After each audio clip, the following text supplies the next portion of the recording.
assignment in playwriting is for writers to write an entire play set inside of a car. This simple premise has yielded some great theater, but none excited and terrified audiences more than this first gem in 2008. Full Circle by Jeff Wazinski. In the dark, we hear sounds of a car engine trying to start. Do you want me to get out and play? Can you just give it a couple more seconds, all right? God, why couldn't you just gotten a better car? Would you just shut up? Thank you. Come on, baby. Come on, baby. Come on. The car starts and the lights come up. Alex and Rachel are seated inside of a very crappy car. That's my girl. That's my girl. What? You never treat any of your things affectionately? Well, I used to, but then I turned 10 and Barbies just didn't seem as much fun anymore. You know what? Forget it. You can never go one moment without mocking me, can you? Fine. We'll just sit in the car in silence for the rest of the drive. You know, I knew this would be a bad idea. I knew it. God, you can't even sit and not talk. Little babies can do it. Look, all I'm saying is I knew we'd fight the whole way back. Oh, no. You do not get to be the one who complains. You dumped me for some dumbass reason, decided to do this at a restaurant in the middle of nowhere. Well, it was the place where we met. I thought it would be appropriate. And, you know, it's cheap. I just, you know, didn't really think about the whole going back home factor. I was just thinking the relationship should end where it started. Come full circle. Wow, that is one of the stupidest things I've ever heard. Come full circle? You know what? Just forget it. Do you remember that day? What day? The day we met in that diner. Do you remember that day? Not really. Can't say that I do. Well, I do. God, what's up with these seatbelts? I can't even move. I was coming home from my brother's wedding. I decided to drive because I was too poor to buy a plane ticket and he was too cheap to pay for me. I was driving back and I was really hungry, so I decided to find a place to eat. And I found this little diner. I walked in and there you were. You were the only other person in there. You also stood out in that red dress. I can't remember why you were wearing that dress. I was coming back from my sister's wedding. That's right! You were at your sister's wedding and you had gotten really drunk the night before and you woke up in the motel across the street with no recollection of how you got there. I lied. What? I lied. I do remember that day. It was April 24th, a Tuesday. You walked in and you looked so lame, but in a cute way, with a little bow tie and some of your buttons are in the wrong holes. You just kept on staring at me. I thought you were some freak and really didn't want to talk to you. You sat at the table far from me, but still facing me. You introduced yourself, said hi, and just nodded back. Then told me your name, and I said, that's nice. Totally rejecting you. But you persisted. You finally got me to tell you my name. And we just started having this awesome conversation. It was then I realized that I'd never felt so comfortable talking to a person, especially a person who I didn't even really know. I felt the same way. Then I told you that I had to go, that I actually had to go to work that night and had to try and get some sleep. Then you said something to me that just defined who you were. Do you remember what you said? You said, "Screw that crap, you're hanging with me today!" While they're laughing, the car engine cuts out. It rolls to a stop, but not before rolling over a few bumps. Damn it! Did we run over something? I can't tell. I can't see a thing with the lights out. I'm sure it was nothing. I guess. Relax, it'll be fine. I'm sure the car will start up again. Let's just let her sit for a while. If it doesn't start, we'll call a tow truck or something. All right, fine. Let your baby sit for a bit. Penelope. What? Penelope. Her name is Penelope. Oh my God, you named it? How the hell is this the first I'm hearing this? I was afraid you'd look down on me if I told you. Now that we're broken up, I don't have to worry about you dumping me over the fact that I named my car. Alex, why did we break up? I don't know. We've been fighting so much recently, and I don't even know why we've been fighting. Can you remember? I don't know. Your buttons are in the wrong holes. How do you do that? Do what? Make me feel like this. So relaxed. That's what I was going to ask you. I feel the same way I felt that night. Just comfortable. Relaxed. Me too. Maybe that's why we were fighting. What? Well, I think we've reached that point in our relationship where we move forward or we move apart. But in order for us to move forward, we had to move backwards. We had to see where we came from so we can see where we're going next. What do you think? He reaches over and kisses her. He pulls back. She goes to kiss him again, but the seatbelt prevents her from moving at all. She laughs and is about to unbuckle the seatbelt, but he reaches her first. They kiss again. Alex then pulls away. Well then, looks like we move forward. The two begin to kiss, very passionately. Do you wanna, you know... We can't have sex inside Penelope. We're heading back to the motel. Well, what are you waiting for? Get her engine going. They begin to kiss again. A train whistle is then heard into the distance. They pull away. Did you hear that? Yeah, it sounded like a train. Sounds close, too. Alex tries to start the engine again, but the car won't start. He tries several more times. You don't think we're... Alex rolls down his window. He sticks his head out the window, and with the help of the train light approaching, he can clearly see what's in front of him. Oh my God, we're on the tracks! What? I'll try to start a couple more times, and then we're gone. He tries to get the engine going several more times. Come on, baby, come on, come on! The engine doesn't start. The sound of the train is getting louder, and the light is getting brighter. Come on! Damn it! All right, let's go! He unbuckles his seatbelt. Rachel tries to do the same, but it won't unbuckle. Alex opens the door to get out. Wait! What? What is it? The seatbelt is stuck. I can't get out. Alex tries to undo the seatbelt and pulls as hard as he can, but it won't come undone. Can you slide out? No, the stupid safety lock is stopping me from moving The forward. sound of the train is getting closer and louder. I got a pocket knife in the glove compartment. He opens the glove compartment and pulls it out. The sound of the train is getting even louder. Come on, Alex. Come on. Come on. Come on. Alex begins to cut the belt. The train is almost on top of them. The light is getting even brighter. Alex. Alex. Alex. Alex. Alex. The sound of the train is incredibly loud now. Alex is furiously cutting away at the strap. The light is shining on them, nearly encompassing them. Got it! End of play.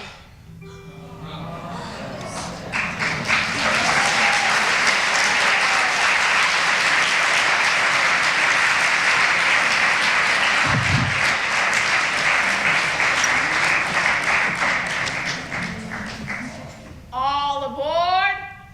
Hello, passengers. This is your conductor speaking. Welcome aboard. We are now at the 2015 stop. Hopefully you all had a great year. Next stop, 2016. Sorry I'm late. It's okay, Mom. I'm used to it. Do you have your ticket ready? It's right here. And mine is... Here, I've got it. Good. We're all good. Did you leave anything? Nothing important. I've got this. I just spent some extra time at the office tidying up the Christmas decorations. That's why I was late. Good thing you didn't miss the train. Hey, I wouldn't have. But you could have. But I didn't. Mom, if you miss the train, you miss the year. If you miss the year, I know, honey. and you let work in the way, as always. I know. Maybe I won't stay so late at the office in 2016. New year, new mom. How does that sound? Really? Of course, all I have to do is get through the rest of the commissions that are due by the end of January, and then a little more paperwork, and then I'll have plenty of time to spend with you. Oh, Tickets? Oh, yes, here. Thank you. I wish you the best for the coming year. Thank you. here. I'm Olivia. I'm Megan. Oh, yeah, I know. It says on your ticket. Oh, speaking of which, here you go. Thanks. I wish you the best. Do you think there are good things coming this year? I can only hope, but for someone like you, I'll hope an awful lot. It was nice to meet you, Olivia. Nice to meet you, too. And I'm sure my daughter was just as enchanted. Yeah, it was nice meeting you, Olivia. Enchanted. So, how much is a little paperwork? Come on, Megan, don't be like this. Well, We're on a year train for crying out loud. There's a whole new year ahead of us, and the possibilities are endless. yeah, as long as it fits in your work schedule. Megan! Megan, listen to me. I'm doing the best I can, and things at the office are always busy. I know. But it's hard to keep up with all the work. We're a very popular design firm. We've designed for... Papa Jack's Pizza, Crapshoot Cola, Jiggly Wiggly Popcorn. You name the company. We're probably on their label. I know. Now, Megan. You missed 2015's art show. Will you miss this year's too? I hope not. Honey, come on. Honey. All right, let me try this. Don't you think that ticket girl was cute? The one who just left? Of course, she had that pixie look I know you like. And didn't you see the way she shimmered a little bit in the light? Yeah. Sounds like you're the one who's into her, Mom, not me. And I say go for it. You deserve a little love, too. Maybe you need a new distraction from all that paperwork. Megan, I'm serious. Didn't you see the way she was looking at you? Whatever, Mom. There's a whole new year coming.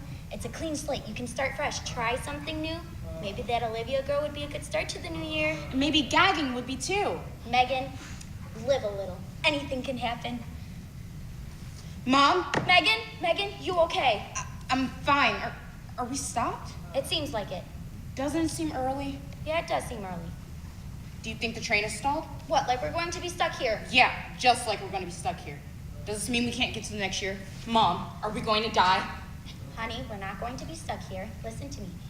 We're definitely getting to the new year. We're not going to die. Don't worry about it. I'm sure they'll figure things out. And we'll be in 2016 in no time, and everything will be okay. You sure? I'm positive. How I'm positive? completely 100%. Megan? Megan, are you all right? Who's there? It's me, Olivia. Remember? Oh, Olivia, hey. Do you know if we're going to die? Megan! Oh, I hope not. That would suck. That would suck. But do you know if we're going to? Megan! I'm not really at liberty to say, except to say that I don't really know. I'm sorry. I'm the one who should be sorry. That was super weird. Oh my God, I'm so sorry. That was so weird. Oh, what do you do? You mean here? I just punch tickets once every 365 days. And I have other tasks too, but mostly that. Is that really all you do? Punch tickets? Not entirely, but mostly.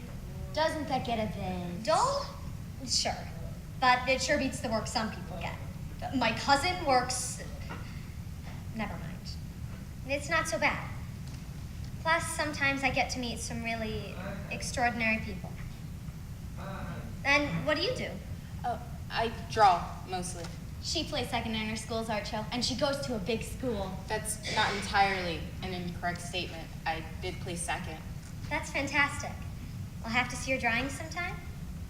Yeah. I think I'll stay here with you guys for a while. There isn't much else for me to do. Or you can stay here with Megan. I have to use the little girl's room. You know where it is? I've seen well over 30 of these year trains, and as you know, they're pretty much identical. I think I can find my way.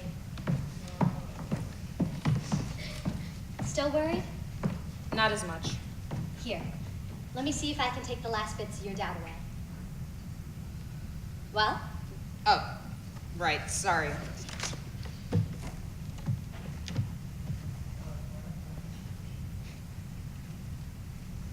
You have such beautiful words. What? Trust me. Okay. You're worried about art. You're afraid you won't be able to take care of your mom when she's old. How sweet. You sure do worry about your mom a lot. You shouldn't. She's, well, the two of you, well, she's no worse off than anyone else. And she loves you more than anything, you know. You worry that you won't ever kiss anyone. Hey, I'm worried. And I wouldn't worry about that if I were you. But those aren't really the thoughts I'm here to fix, are they? You're scared of dying because you haven't done anything and all you want to do is change the world. That's why you like art so much. You're really extraordinary, you know? A lot of people could live on your passion alone. And you're beautiful. I know you're scared you gave me the wrong impression before, but I know why you worry the way you do, and it's beautiful. So, I have a good feeling about you. It would take a lot more than a little weirdness to change that. well, if you have a good feeling about me, then I won't have to worry about a thing. You shouldn't. Life is too short. That's a good saying for the new year. Yeah, for the new year. Is something wrong? You're really beautiful. Remember that. Remember that painting you did a few months ago? The one with the sunset and the girl with her hair flipping in the wind. The sky was dark and orange, and her eyes were all freedom and peace. That's you. That's how beautiful you are. You really think so? I do, and Megan, Yeah. I need you to focus on the good you've brought into the world in the brief time you've been in it. You haven't even graduated high school, and you've already done such incredible things. You're talking like I'm going to die. Am I going to die? I can't really. You can. Just tell me. Megan, I can't. Olivia, you just saw every one of my secrets. We shared that much. We did. And it was nice. Was it? It was, but after you've seen so much of me, maybe, I don't know. Do you really want me to tell you? Haven't you already? Megan, I'm so sorry. It's okay. And you'll be okay. Why me? You seem like the right candidate. But I thought you said I was going to. Yes, but that's just the first step. We need someone who can fly. And you think I can fly? I know you can. Did you two ladies have a nice chat? Yeah. Well, that's just great. Yeah. Sorry for the delay, passengers. If all those designated would now exit the train. To all other passengers will be in 2016, before too long. What's this? You regret not spending enough time with your daughter, right? What are you talking about, Olivia? You've raised her very well, Cora. Even if you weren't present enough. She's really something. Thank you. She is. But what does... I'm sorry, Cora. The conductor just told me. This was a scheduled stop. We're not in 2016 yet, but some people need to get off. Like me. No, nobody's going anywhere. I wish there was something I could do.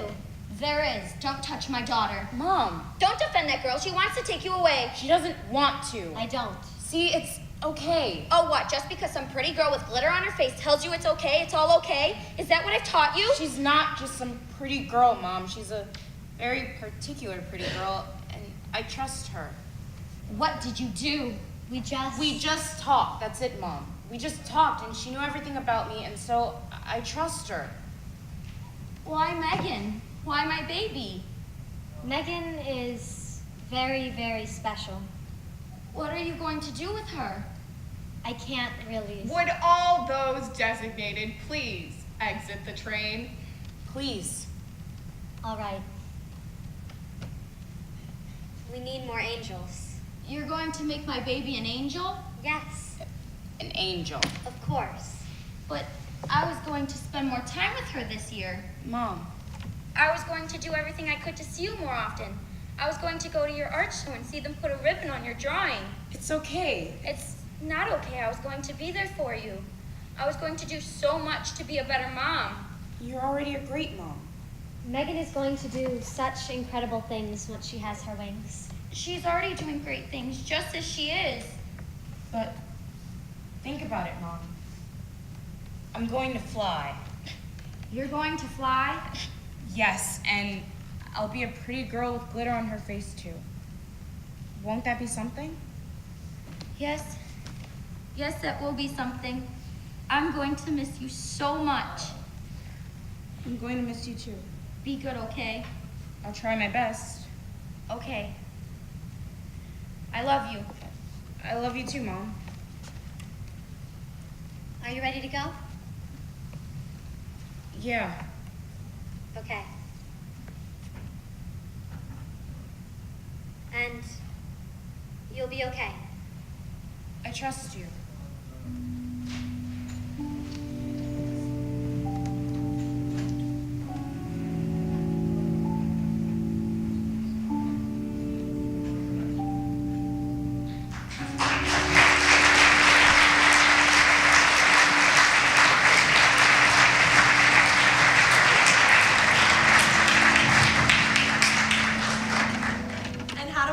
By Battlestar Alvarez. Lights up on an outpatient therapy room. 10 or so chairs are arranged in a semicircle. In these chairs are Oliver, Adrian, Violet, and Matthew, with Matthew in the center holding a clipboard.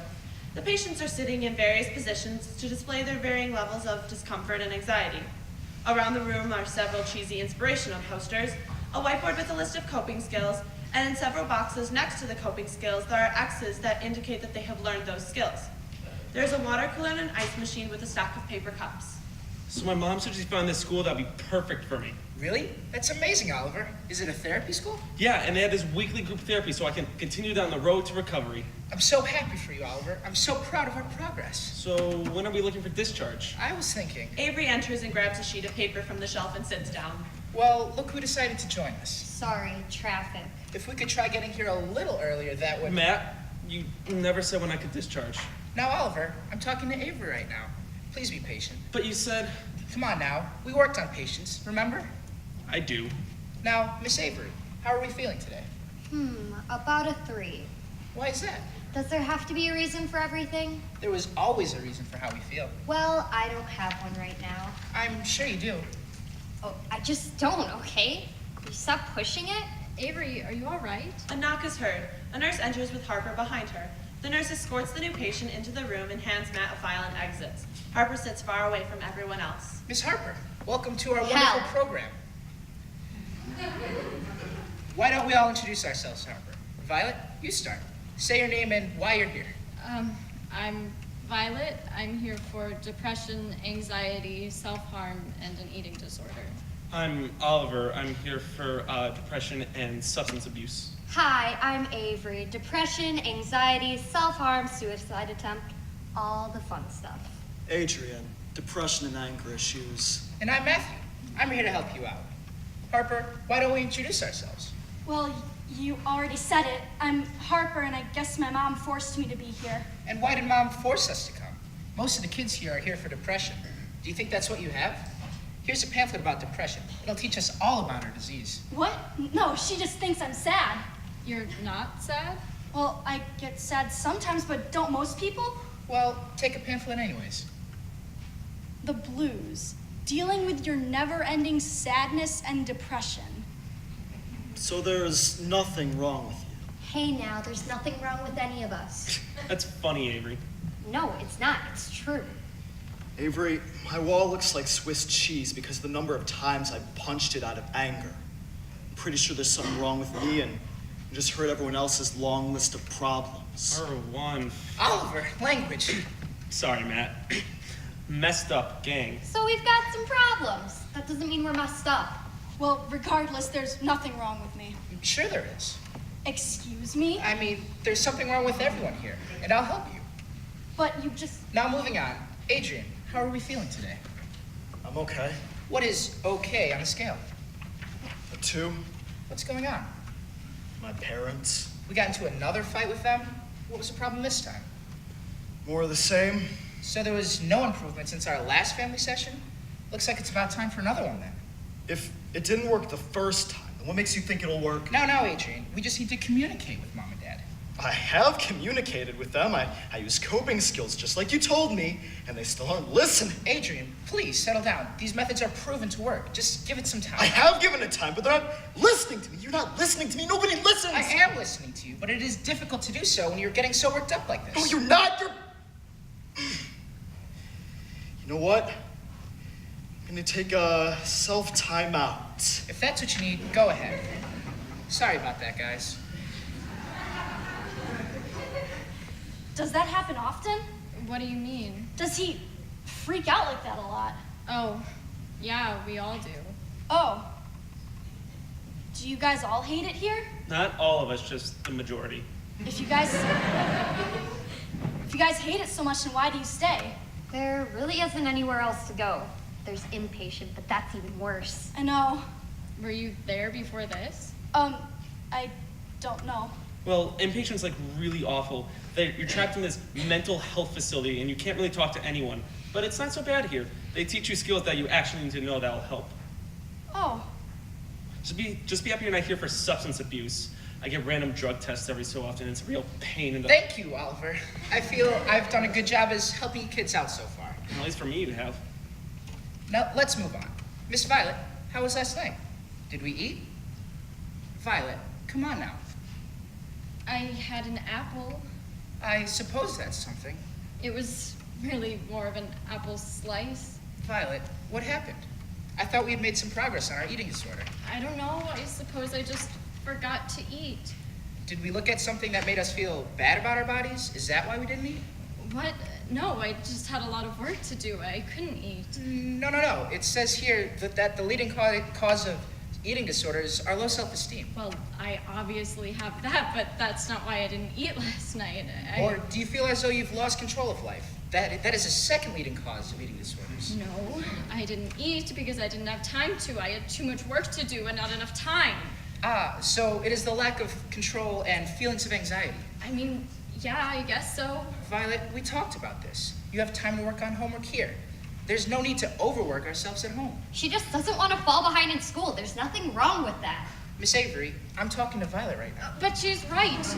We only get an hour of school here. Wait, we only get an hour for schoolwork? Yes, it's not enough time. Oh, that's plenty of time to do all the work we need to do. That is nowhere near enough time to learn everything, do all the stuff I was supposed to do in class, and do all of the homework. Violet, please calm down. School is not that big of a deal. But it is a big deal to me. I need to stay caught up or else everything I worked for since I could speak will go down the drain and... Violet, use our coping skills. I don't want to. Just do what you need to do to help yourself calm down. Avery, please, you're not helping. I'm helping her more than you are.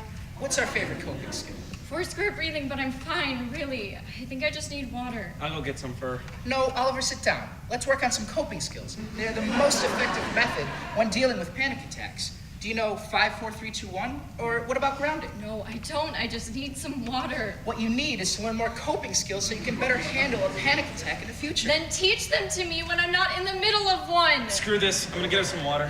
Thanks, Ollie. Oliver walks to the water cooler stage left and pours a cup of water. Now, Miss Violet, what do we think caused this panic attack to occur? Are you serious? You did.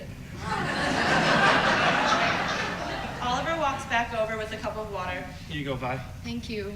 I did not cause your panic attack. You were failing to realize your feelings of anxiety and failing to cope with it caused it to occur. So you're saying I had a panic attack because I failed? Violet starts to hyperventilate again. Oliver puts a caring arm around her to calm her down. Hey, no touching. As Violet starts to cry louder, Oliver moves his hand off, but once Matt stops looking at them, they both hold hands. You guys really do freak out a lot. Have you ever had a panic attack before? No, I don't think so. Lucky. Yeah, they could be really scary. Especially when we don't know how to deal with them. I just feel like... Well, look who's back. Wow, you have really great observational skills. How are we feeling now? No, you're not gonna just change this topic like that. You just caused one of your patients to have a panic attack. Miss Avery, I was talking to Adrian. You're just ignoring the problem you caused. I am not. I'm just dealing with another problem at the moment. So I'm a problem now? What? That's not what I said. You literally just said that. What I meant was, Avery notices that Harper has curled up and is obviously overwhelmed. Hey, Harper, are you all right? What? Are you doing okay? Oh, yeah, I'm fine. I'm sorry. There's nothing to be sorry about. You're probably just overwhelmed. It's okay. As you may have noticed, I get overwhelmed a lot. It's not fun. Not like you. Excuse me? I said I'm not like you. There's nothing wrong with me. I can handle my stuff on my own. I don't need help like you do. I'm not messed up. Hey, that's not cool. There's nothing wrong with Violet. You literally called yourselves a messed up bunch. Matt! what? Harper just insulted Violet. Doesn't that break the rules? I think it was important to express our feelings no matter what they may be. I didn't mean to offend your little girlfriend. What? Hey, you know you're not allowed to have relations with anyone in the group. It's against the rules. What? No, we're just really good friends. Oh. Wait, no, I mean... What I'm trying to say... What I'm trying to say is just... I'm not messed up. Well, sure you are, Miss Harper. What? Harper, it says here in your file, Mom found us trying to kill ourselves. What? No. Let me see that. Harper stands and grabs the file and reads it. She is shaking. No.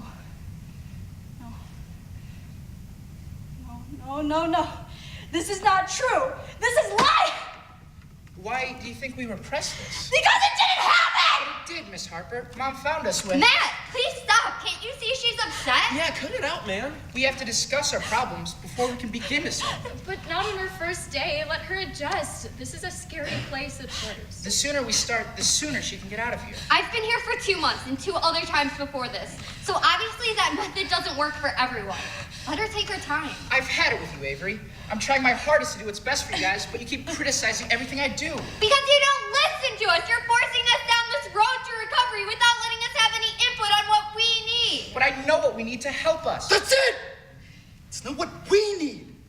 It's what I need, what Avery needs, what Violet or Oliver or Harper needs. Have you ever dealt with any sort of mental health issue? Well, no, but I got my degree in psychology at University of Michigan. That doesn't matter! Stop talking like you know what we are dealing with. You are not the one going through what we are going through. You don't have depression or anxiety or anger problems or an eating disorder. You don't cut yourself or abuse drugs. And you didn't try to kill yourself! Please stop. Everyone stop! Harper, I'm sorry, It's okay. It's okay. I'm okay. I'm okay. There's nothing wrong with me. It's okay. It is okay. I'm here with you. Ladies, please, let me handle this. No, we tried your way. It may have worked for some, but it doesn't work for everyone. Let us do this. No, you guys are out of control. I'm going to get a nurse. Forget him, okay? He doesn't really care, but we do. All of us are here for you. Now, Harper, what do you need? End of play.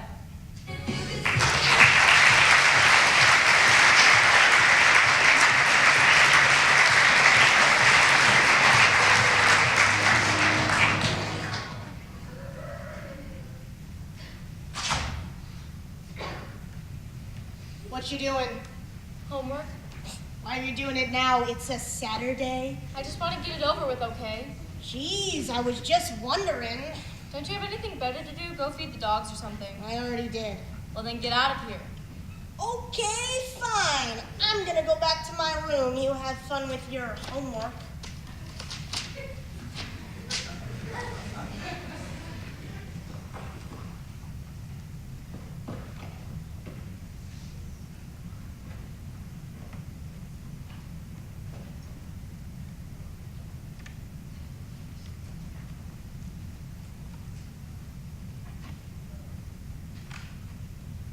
Mom, there's somebody outside! Brooklyn, don't be ridiculous. The nearest neighbors are miles away. Besides, it's almost 9 o'clock. No one's coming around here this late. Mom, I swear there's somebody outside! Brooklyn, you're overreacting. The dogs would have barked. Now, I know you don't want to do your homework, but you'll feel better when it's all done. Ugh, what's all this yelling about? There's somebody outside. Did the dogs bark? No?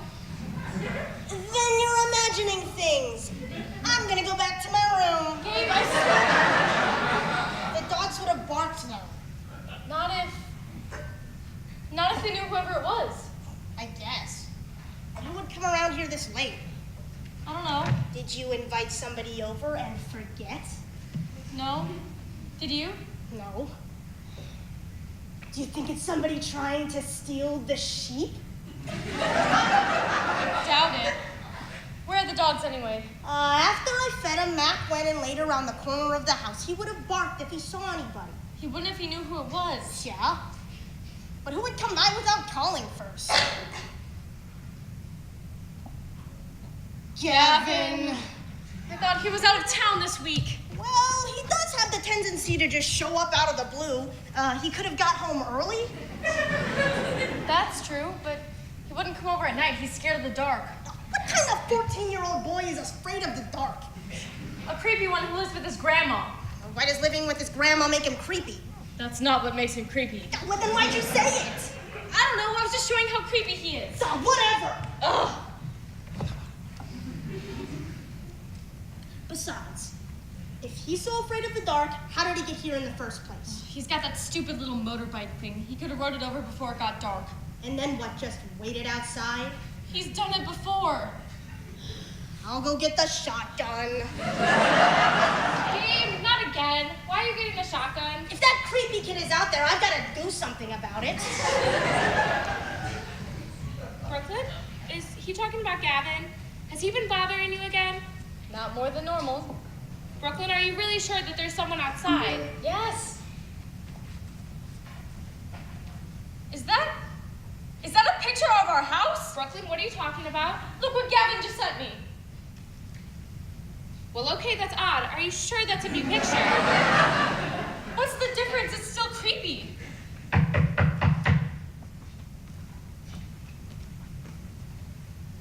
Hi, Mrs. Jacobs. Gavin, what are you doing here so late?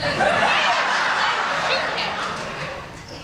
I was just in the neighborhood, thought I'd drop by, say hi to Brooklyn. Hey, Brooklyn, how you doing? You did, didn't you? Gabe, don't shoot him.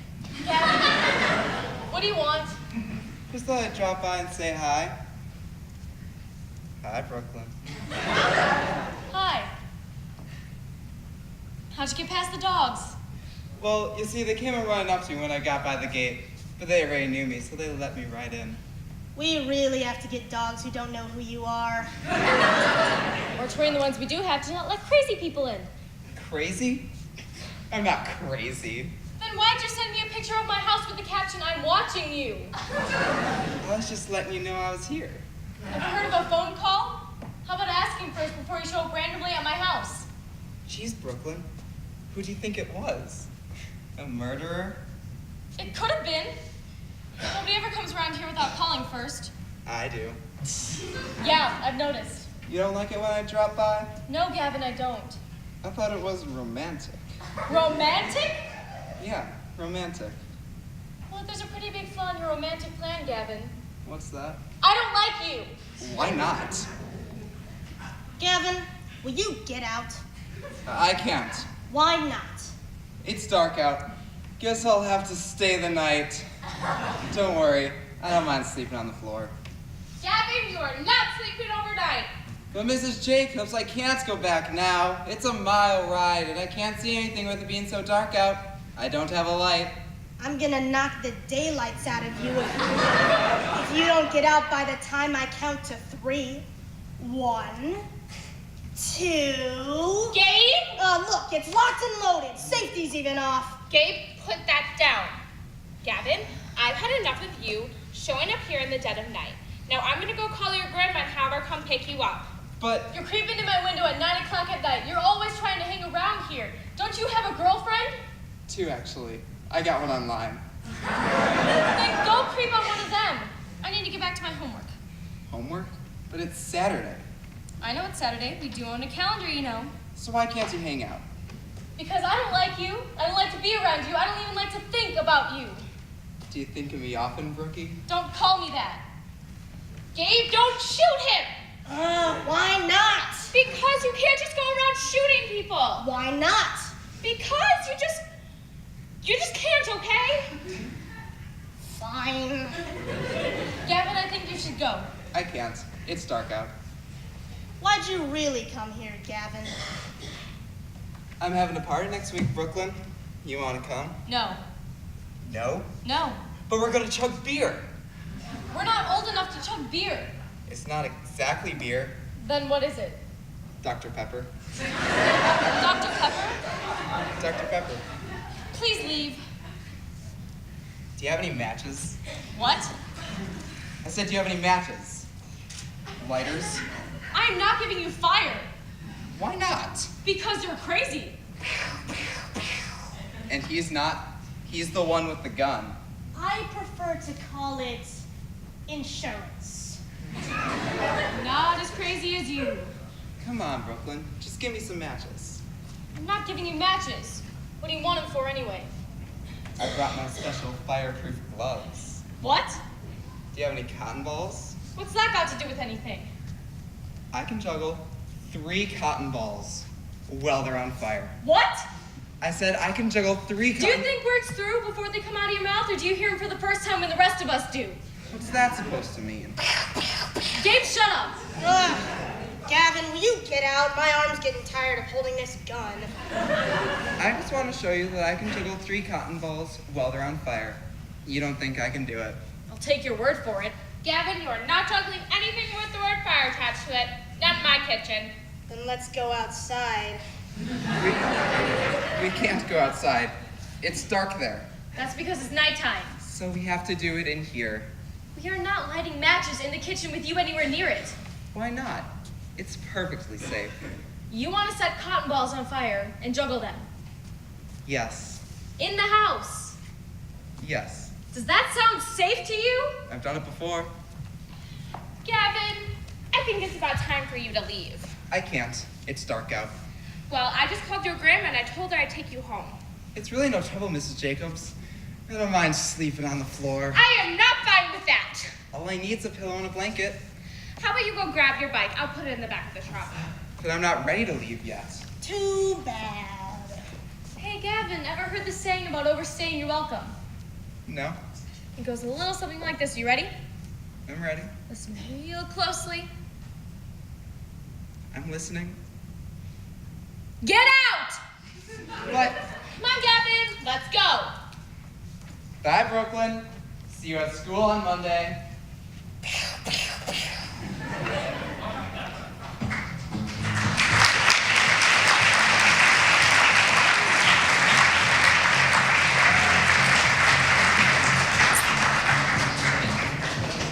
10 years ago, LT produced the first evening of student-written short plays.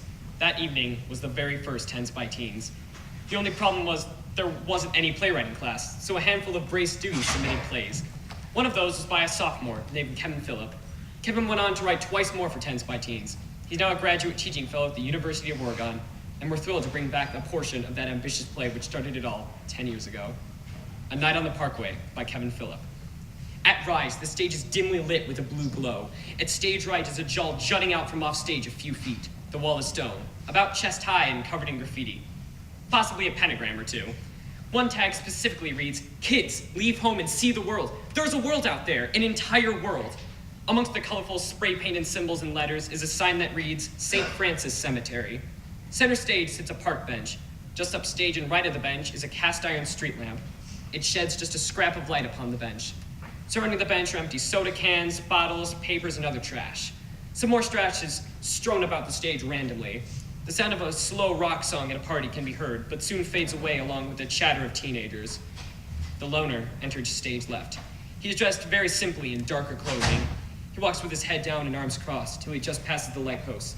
He then stops, lifts his head up, and looks out over the audience, and drops his arms to his side. It's Friday night, and it's just getting to that time when us kids head out for the night. You know what it's like. Mailbox baseball, parties, sit in a friend's basement, or just walking the streets. I happen to be alone tonight. Most people would say, "Oh, I'm so sorry," to that. Honestly, I like it. It gives me time to myself. I'd much rather be in a peaceful place where I can actually hear myself think instead of a crowded car blasting music. Nah, not for me. I like to come here whenever I can. Sometimes I bring my friends here to this wall, but no actual thought happens. This little area is kind of like our secret. Back there is the old parkway. It was only until about 17 years ago when they cleared out an old crappy parking lot to build a new one. After that, all the businesses just seemed to move with it. Now, the only actual business is the old laundromat. My parents call it shady and say we shouldn't go there, and I guess they're right. I mean, the place has a back room where some people buy books about voodoo or other stuff like that. And then there's the news shop. Let me just say it's walled off unless you're 18. But other than those, this place is vacant. Most parents don't know their kids hang around here at night. It's the perfect place. The nearest house is a few blocks away. The apartments that surround here are full of those old people who can sleep through an atomic holocaust or young couples who just don't care. And the only other adults here are on their backs, pulling their heels behind me. Even the police don't come back here unless someone sets off firecrackers or M80s. I mean, it's automatically assumed to be the sound of a shotgun. Huh. no moon tonight. You can see the stars. People hate it when there's no moon, and I don't mind, usually. But tonight, I'm glad there's no moon. Music and teen chatter sounds for a few moments, and then it fades again. Ben and Corin enter stage left. A younger man and somewhat older woman. Ben dressed in the popular teen style, and Corin just far more sophisticated. She's obviously older. They both seem distraught with each other. You didn't have to just go out and find me to have this conversation. Did you want me to wait till tomorrow and have you deal with her tonight? Well, I've been doing it every night since you left for school. I could do it one more night. You don't have the appreciation of a courtesy. You could have at least waited till I was coming out of the party. I'm sorry, I was worried about you. Why? Why were you worried about me? Isn't it obvious? Yes, but you knew about this ever since Dad died. So what made you just suddenly get all worried about it? Was it some thought that caught up with you after 5 years? Or did you just not care until now? Or what? Ben, I heard about last Saturday. What? Mrs. Harding called me and told me that Mom kicked you out of the house for being late. Oh, So don't judge my motivations until you know all of the facts. And you forget that I had to deal with it all before I left for school. She got worse, Corin. She got worse. That's what her sickness does. It's worse. I know. No, you have no idea. For 5 years, I've watched her chug more every day. You just had to deal with her passing out on the couch or getting her up in the morning. I have to deal with her sitting by the toilet and vomiting all over herself. Did you have to do that? No. I have to deal with her getting angry and violent. She nearly killed the neighbor's dog. Did you have to deal with that? No. So don't look me in the eye, keep your face straight, and tell me you know. I understand. I understand. Sure you do. I do, and now you're coming with me. You actually think you can just come up to me and find me a way to safety? Yes, as a matter of fact, I do, and I will. How? What do you mean, how? How? You grab some of your things tonight and come with me to my place and don't leave. Wouldn't that be considered kidnapping? You're 18. She doesn't have any power over you, and even if you were 12, the court would side with us. Hell, she couldn't even sober up enough to get a lawyer. It's that simple. So let's go and get your things. Are you sure? Sure about what? It's legal. I can do this. We can do this. If you're willing. Oh, I'm willing and all, but... Oh my God. You don't want to do this. No, I want to, but Mom. What about Mom? Who's gonna take care of her? Ben, you only need to care for yourself, not anyone else, especially not your mother. She should be caring for you. She is not doing her job. She doesn't deserve to have you with her. Sure, she lost her husband, but she needs to be strong. She can't just stop and expect to be taken care of. Not when she had 2 sons. This is her fault. This is her loss. They both walk back to the bench. Ben sits leaning against the stage left armrest. But where will she go? She can't live by herself. She'll accidentally take something.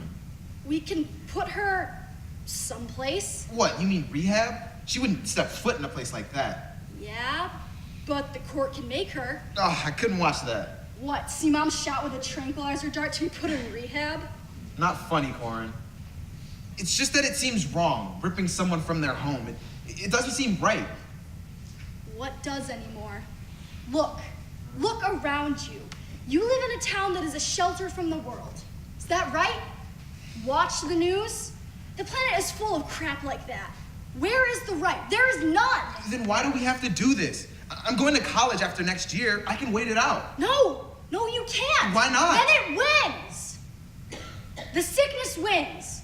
It will have taken over you and Mom. But Mom. Forget Mom for a moment. Concentrate on you for a moment. What do you want to do?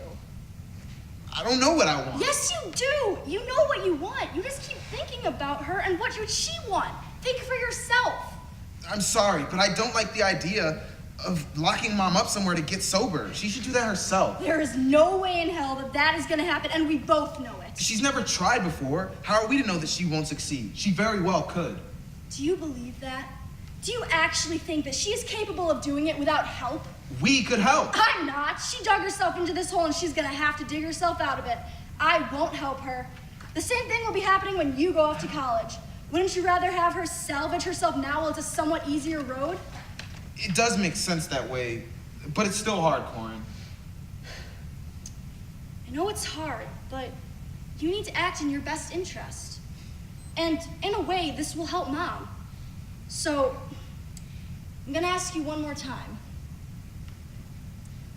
Will you move in with me for Mom?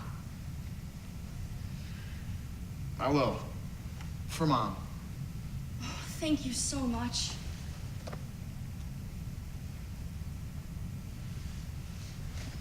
I know it doesn't seem like it, but it will get better. I hope. I just hope. I do too. Come on, my car's just down the street. They exit together. End of play.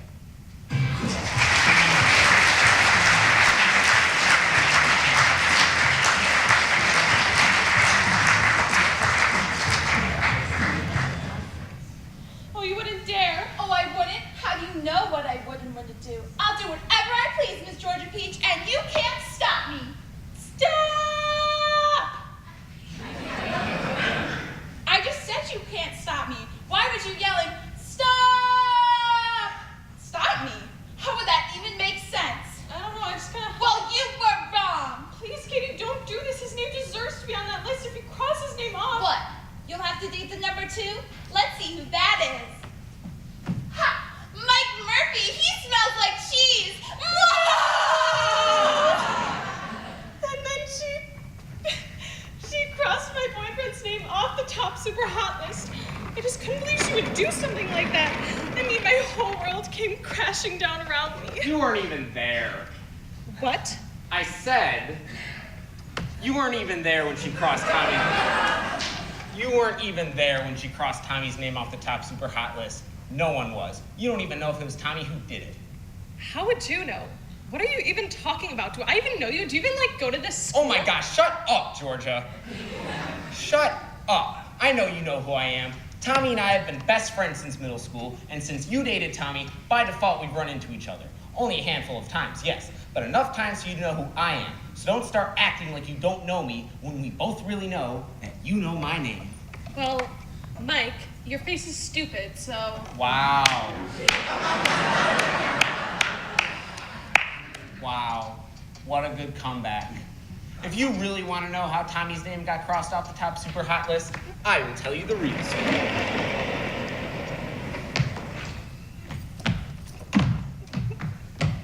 Dude, I have to break up with Georgia. Normally I would agree, but she's held number 1 on the top super hot list for 4 weeks straight, beating out Katie by only a few points. And A, since you're number 1 on the top super hot list in the girls' bathroom, well, A, number 1's gotta stick together, man.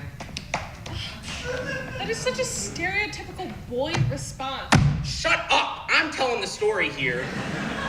Just saying, you're super annoying with the way you're telling it, so... It doesn't look like I care. Let's see, now where was I? All right, so then...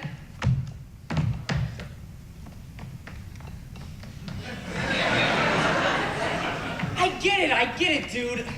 But what if I don't want to be number 1 anymore? Dude, what are you saying? There's so much pressure that comes with being number 1. I mean, sure, the ladies love you, but only if your hair is just right and you walk with swag. Dude, I don't even get swag. You know how much time I spend on my hair in the mornings? Too much time. So much time that my sister started calling me a girl because I was spending more time with her in the bathroom. But I know it's supposed to be funny. I'm not a girl, I'm a man! Hey. Stay with me, Tommy. Come back to me, dude. Come back to me. I know. It's a lot to handle. I get it. There are the pressures of being number 1, but come on, think of all the perks. You get to date the hottest girl in the whole 8th grade, Georgia Summers. And that is not a privilege that everybody gets, you know? Even if they are number 2 or 3. What? Nothing. Look, my point is, she's not gonna break up with you because she's number 1, and since she's number 1, she's only gonna date a number 1. And that, my friend, is you. I can do what I want. I can break up with her anytime, any place. Right. Oh, crap, you're right. So what's the plan then? Well, I've got an idea, but no, it's too risky. Tell me. No, it's too much. We can't go that far, and you know it. But Mike, we have to. I can't take her anymore. She's gonna make me start showering every night. Every night. Dude, about to make Georgia for one more minute. All right, get off of me.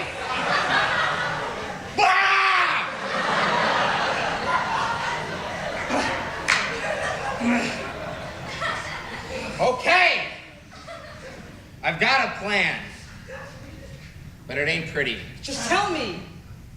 You crossed your name off the list. No! Yes! But how? Skill. What? And agility. But... And you sneak out during math, you sneak into the girls' bathroom, and then you just cross your name off the list. Oh, very interesting. And so then, he snuck out during math. He snuck into the girls' bathroom. And then he crossed his name off the list. And that is how it really happened. So you're trying to tell me that Tommy crossed his own name off the list? Nope, nuh-uh, that did not happen. That doesn't even make sense. What, and your story about Katie crossing it off makes any more sense? Okay, fine. You're right, I wasn't there when his name got crossed off the list, but I still know it was Katie because the story she told me was ridiculous. Well, what did she say? No, you clearly don't want to hear.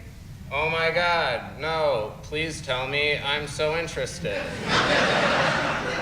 Okay, well, since you begged, she said...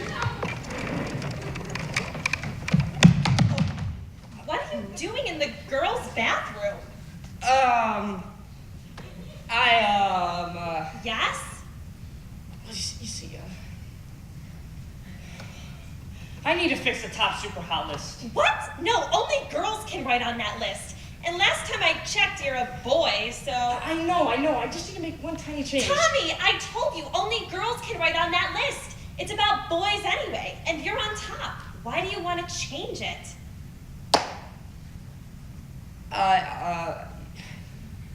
You see...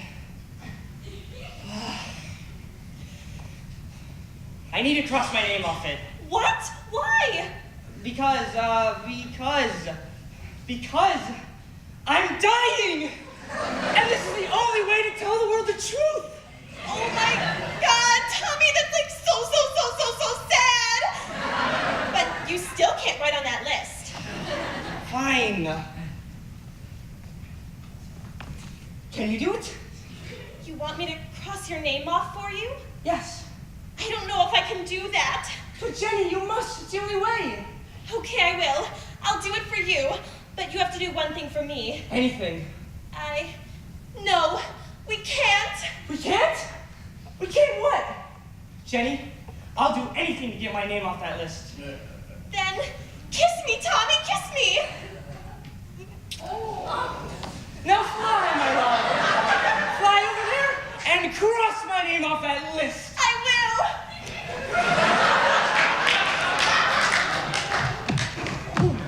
Oh my God, I'm so sorry. Okay. I just fixed it.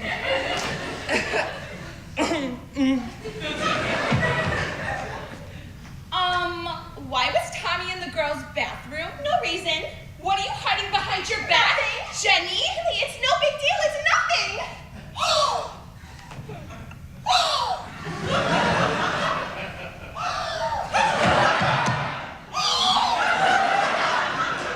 Okay, wait, hold on a minute.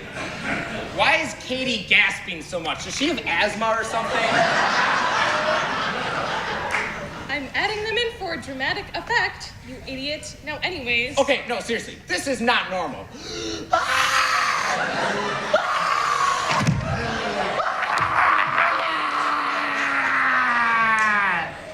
Like, seriously, she would get so lightheaded so fast, and it's not even likely that she would even be... Shut up, Tommy!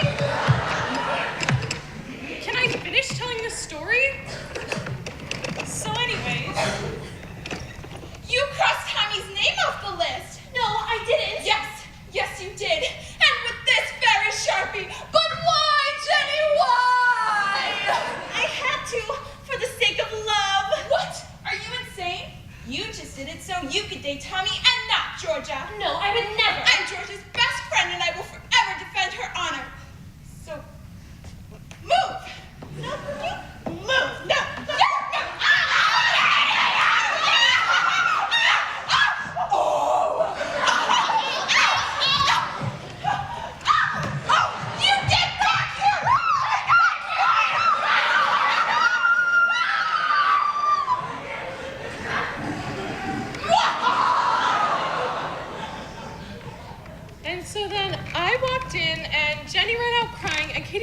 that's how Jenny got that black eye, but I honestly don't think Katie's that strong.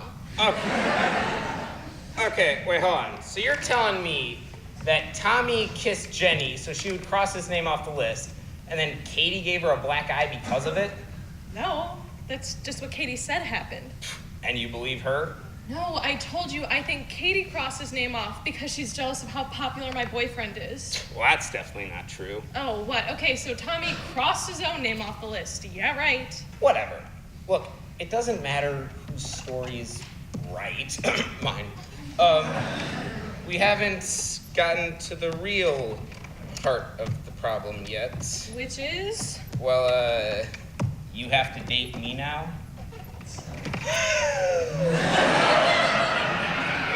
What? Well, Tommy was number one, but since he's off the list, I'm now number one, so yeah. Trust me, I don't like this any more than you do. Okay, let's just get this over with.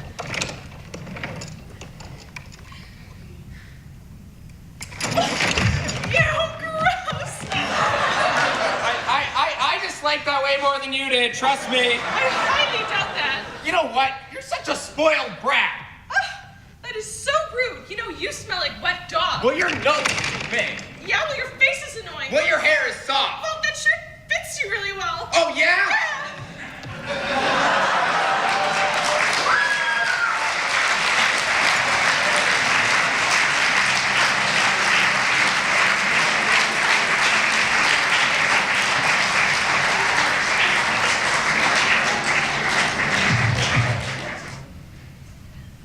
Hey, Todd, how's the tree coming along? Shannon, this tree's fantastic. There's not to be a single branch in this tree that does not have an ornament on it. Even the ones in the back, because, let's be honest, they deserve an ornament too, you know. Also, I'm making sure that each branch has exactly one ornament on it. You have to keep the balance of this in line, you know. As you know, Yes, I know. As a child, you were the only one in the family who loved to decorate the tree, and it was the only thing you were ever in charge of. I know you're proud of the title tree decorator. You think it's stupid, don't you? Of course I don't. I think it's sweet that you love to decorate the tree. And hey, if you're happy, then I'm happy. Shannon, any time I get to spend with you makes me happier than this tree ever could. Oh, Todd, you're sweet. I try my best. You don't have to try, Todd. You're already the best.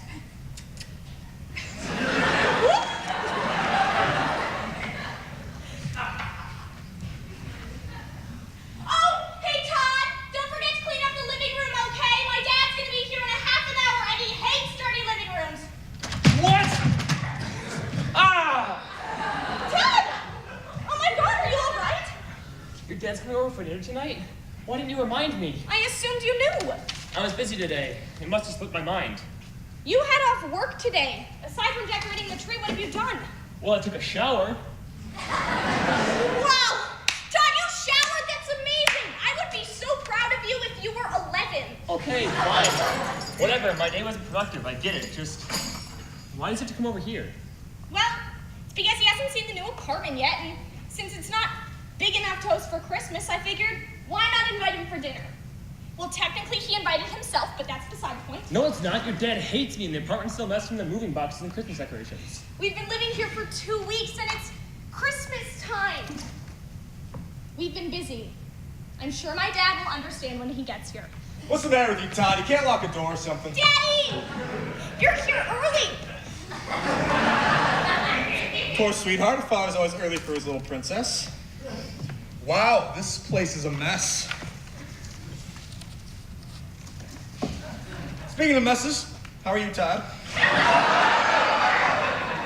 Interesting sweater. Oh, yeah. Thanks, Mr. Richards. It was a gift from my great aunt. She gave it to me a few years ago. She must hate you, Todd. Dad, why aren't you being nice to him? I told you to go easy on Todd. I know, sweetheart. It's just that Todd gives me reasons to criticize him sometimes. I mean, look at that sweater. I should take away his man card just for wearing that thing. Daddy, I happen to think that sweater looks cute on Todd. It's childish and embarrassing, so it goes well with Todd. Why can't you just be nice to him? He's really trying his best to impress you. Shannon, I'll bet you $5 the most productive things Todd's done today are take a shower and decorate a tree.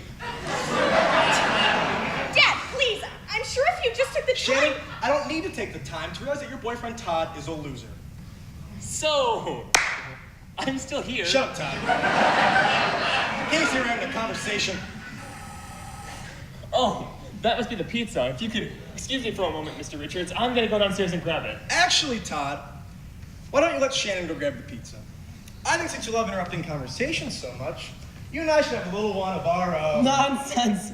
It was rude for me to interrupt anyways. You two should continue your little talk. I think you're a little afraid to be in a room alone with me, aren't you, Todd? No, what? I'm not afraid of you. What do I think I'm afraid of you? You're such an easygoing guy. Who would ever think I'm nervous around you? And you wouldn't mind if Shannon went to go grab the pizza. Shannon, would you mind go grabbing the pizza? Of course. Oh, and don't worry. I'll be right back. Don't worry, Todd. She'll be right back. Everything will be okay. Dad, please, not tonight. Think she bought it? Hell yeah, she bought it. My man! Keeping a straight face that entire time, you look like you were going to pass out. Nah, Richie, that ain't me. But hey, check this. Before you got over here, Shannon reminded me that you were coming over, and I forgot, so I fell into a box of Christmas ornaments. Bruh, you did not. From that ladder. Yeah. The only problem is I actually fell and kind of messed up my shoulder. It was for a good cause. True, though. And hey, good seeing you making Shannon go get the pizza like that. I had to make her think I was a scared, innocent child. I'm sure you got that from life experience. Oh, screw you, Richie.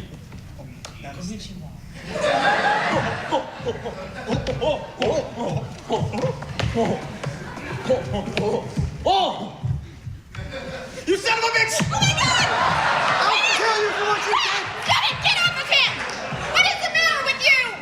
Why did you attack Todd? Because of what he did, that's why.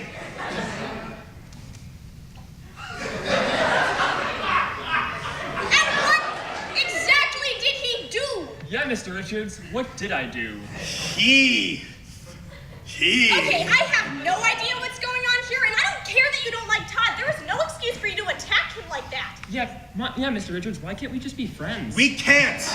Because.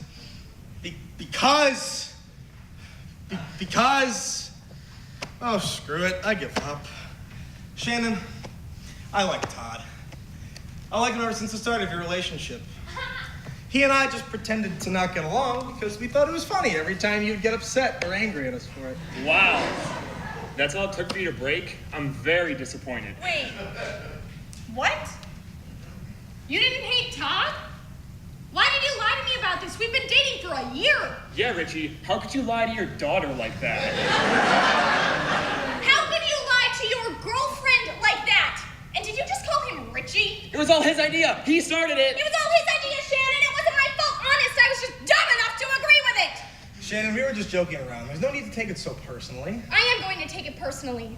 You're my boyfriend and you're my father. Why would you guys do something like this? I honestly didn't think it would last this long. Me either, but hey, you gotta admit, it was pretty funny.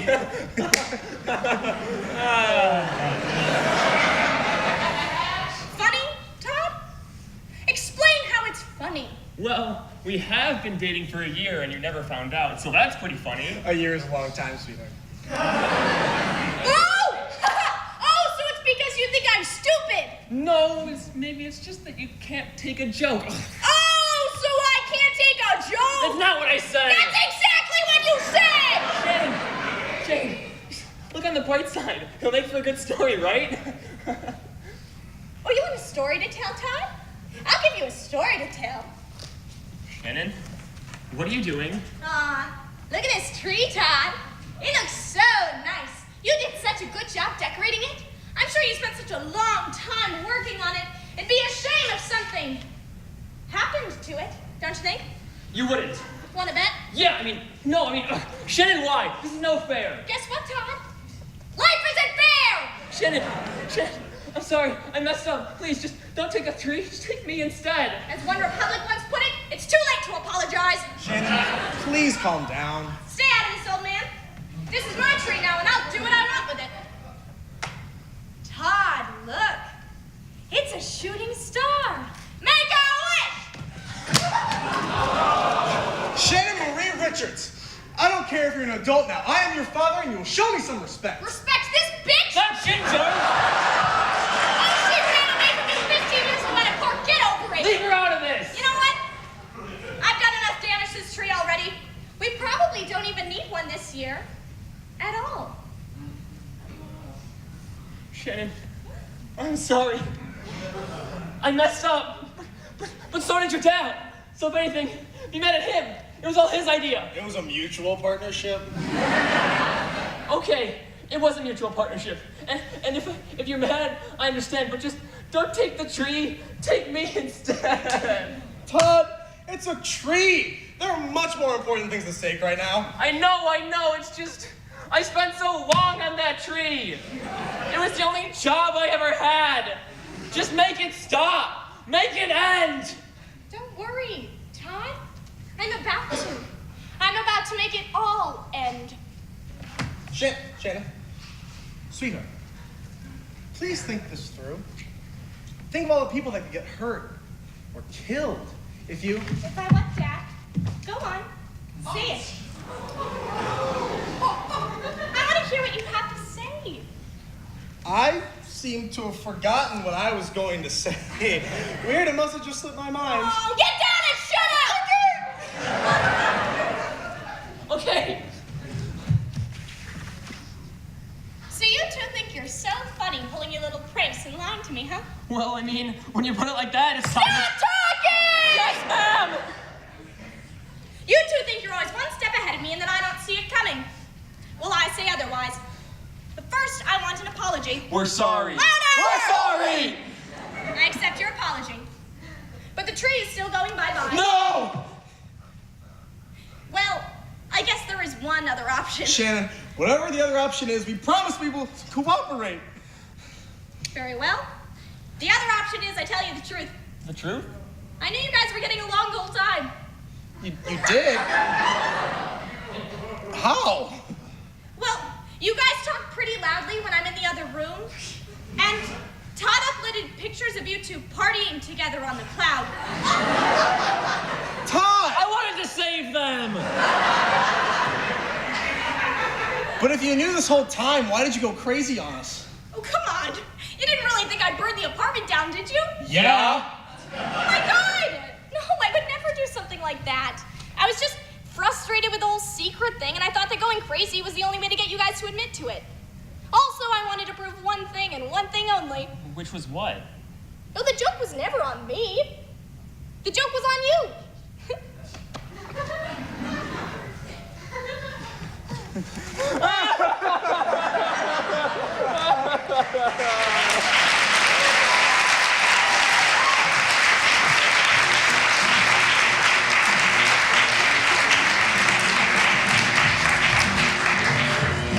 The Man in Red and Blue by David Wazinski.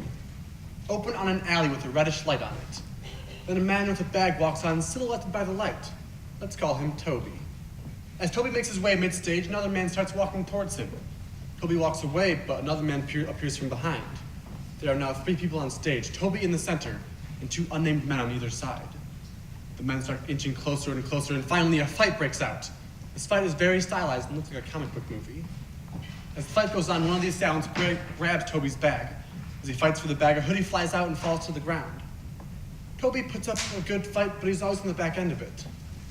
Just as things start looking bad, a bright light shines from stage right, breaking the silhouette.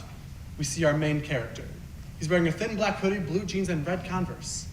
Another man jumps on stage with a large hammer in his hand. He easily dispenses with the assailants. The man with the hammer, John Henry, walks over to Toby. You all right? Oh, that sucked. Yeah, thanks. No problem. Stay safe out there. I'll see you around. Toby begins to walk off, but John sees the red and blue hoodie on the ground. Hey, wait! He picks it up and brings it to Toby. You forgot your John recognizes the hoodie. hoodie. Suddenly, John remembers where he's seen that hoodie before, and he gets really excited, like when a kid meets their hero. Or that moment in The Incredibles where Syndrome sees that Mr. Incredible and Elastigirl got married and had kids. Oh, no way! Oh, crap. You're the man in red and blue! You were like the very first superhero! What? No, I'm not. You're lying! This mask of mine can measure body temperature and heart rate. I can smell your heartbeat. I can see your heartbeat. All right, you got me. I knew it. Oh my God, I'm talking to a legend. I mean, like, you're the reason why I even started crime fighting. Toby walks over and takes the hoodie. I know I probably don't have to tell you this, but if you tell anybody... Oh, I know. Hey, how come you had your costume with you? Are you gonna make it the game? No! I just thought it would be colder out, so I grabbed the first thing that I saw. Oh, well, it's just that it wouldn't be too bad if you came back. What do you mean? You seem to have a handle on things. This is the 5th mugging I've stopped today, and it's not even new. Crime rates have been on the increase for a while now. Put together a team. Yeah, that'll work. Well, actually, me and Power Man were talking about making a team, but there's only the 2 of us, and we need more people in the Chicagoland area. Give it time. New supers come out of the woodworks like every month. There hasn't been a new superhero to come out in 2 years. Really? Longest gap in years. Well, that's not any of my problems, so see ya. Wait. I'm not letting you leave without you telling me why you won't come back. Why does it matter to you so much? Because imagine being 10 years old back in 2015. Your world consists of superhero comics and movies.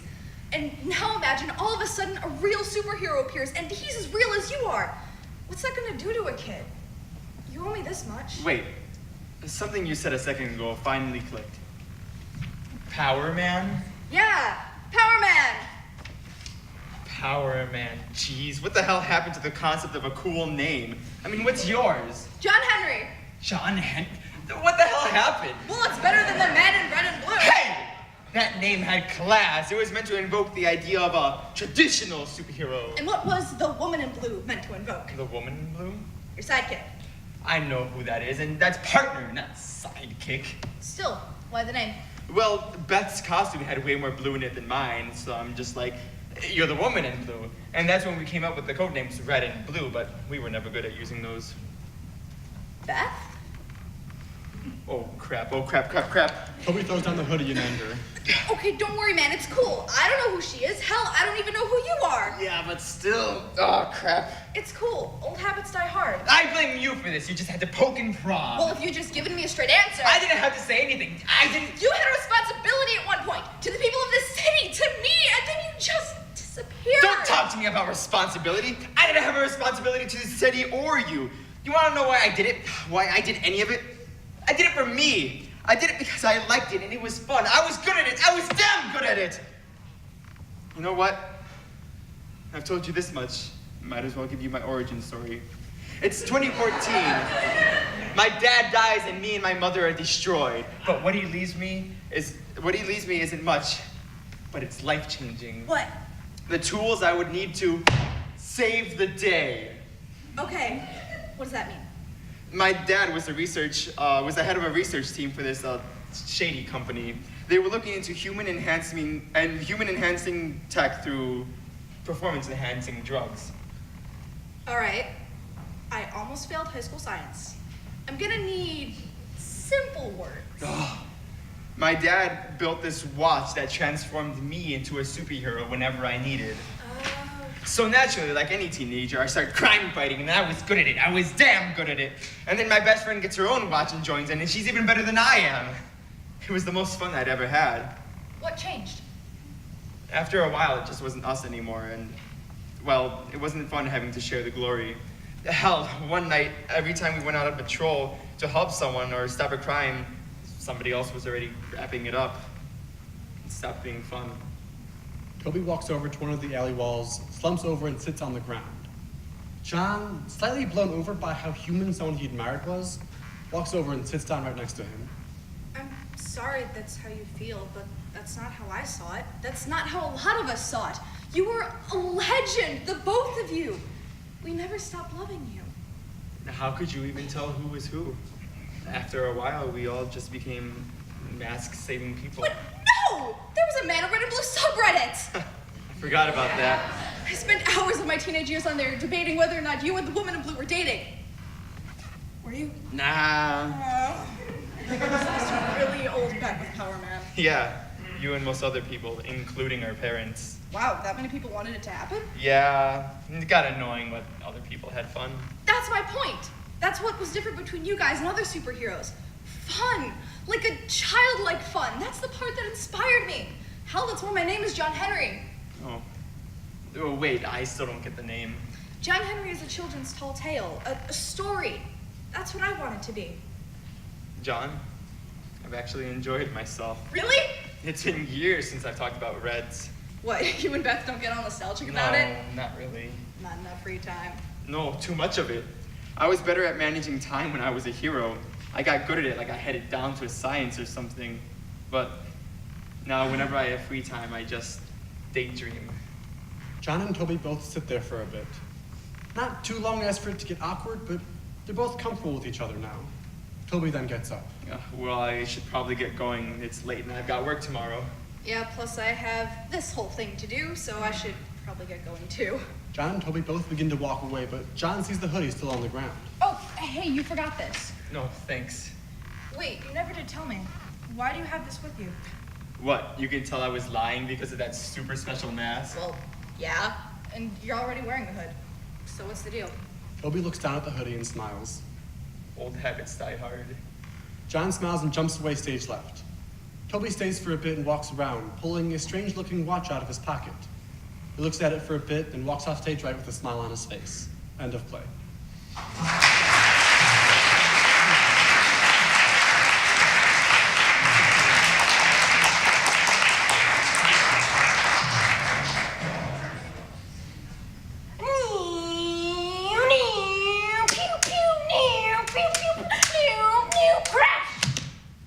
What are you playing? The spy stole top secret files from the CIA, but they caught him while he was trying to get away. So he got in his sports car, and now they're in a car chase in New York City. Crash! Do you want pizza or chicken nuggets? Nuggets! What's the magic word? Chicken nuggets! Please? Sure thing. You're a dead man, Donald! Donald. That's the spy name? Donald Buttersmith. Is that supposed to be intimidating? It's a fake name, Dad. He can't have people knowing his real name. He's a spy. That is a good point. Pew, pew, pow.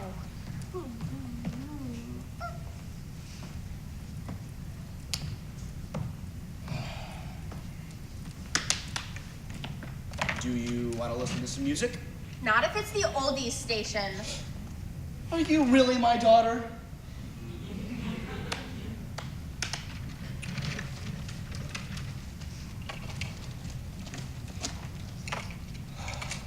So, how was your day in school? It was fine.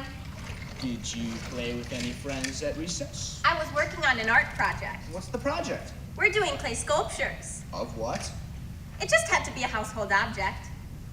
What are you making? A gun.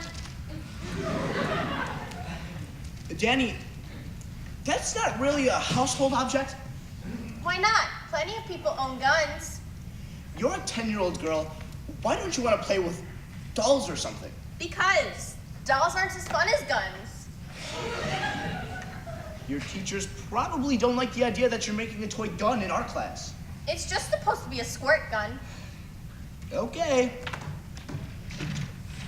You want some juice? No. Actually, yeah. Orange or apple? Apple. What's the magic word? Apple juice. Please? Sure thing. Hey, Dad. Yeah? Were you popular when you were a kid? I guess. I mean, I was good at sports and I did have friends. Why do you ask? Just wondering. Chicken nuggets. No. You know, as my daughter, you have to learn to love the oldies. No, Dad, no, not the bandana again. Dad, no, no, stop.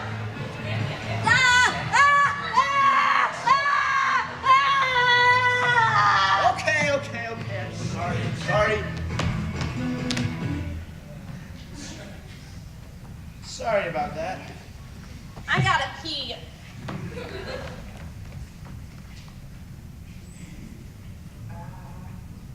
And I don't trust that babysitter. Oh, come on, Amy, you don't trust anybody. She sounded like a Barbie doll. So, what time should I, put her to bed? I wouldn't trust her with a goldfish, let alone our 6-month-old daughter. Stop. Danielle will be fine. Danny will be fine. Amy, no little girl is gonna want to be called Danny. Danny is a boy's name. Up until I was 13, I made everyone call me Mel because I hated the name Amelia. Okay, you win. Danny it is.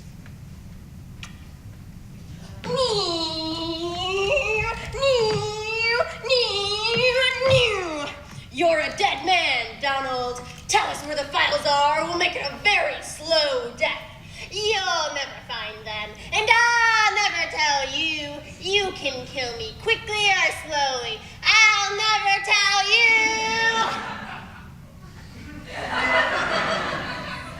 Do you want me to play Buttersmith?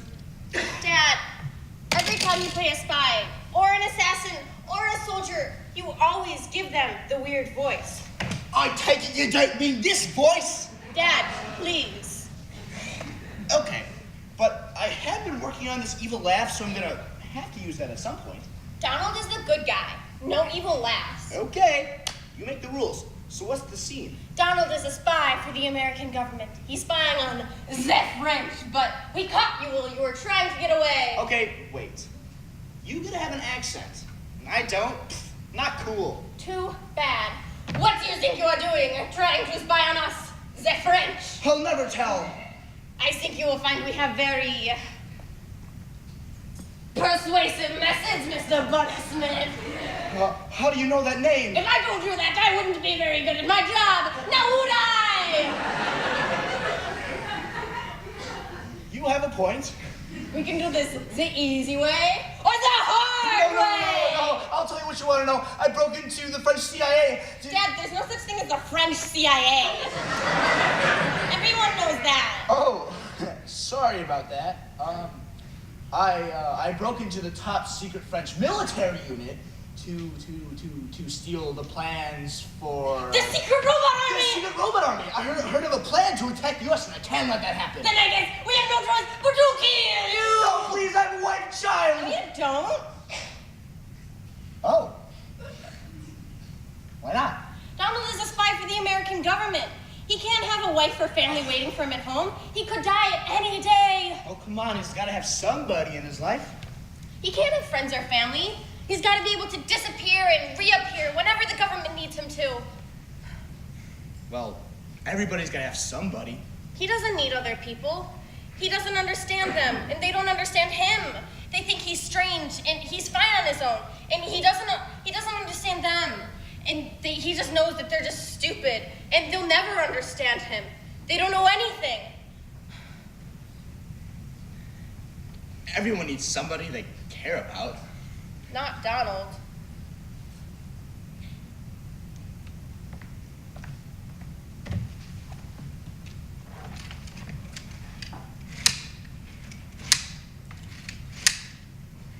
Do you have any homework to do tonight? Barely any. Danny? It's just math. It doesn't matter. Danny. Fine, I'm gonna go do it.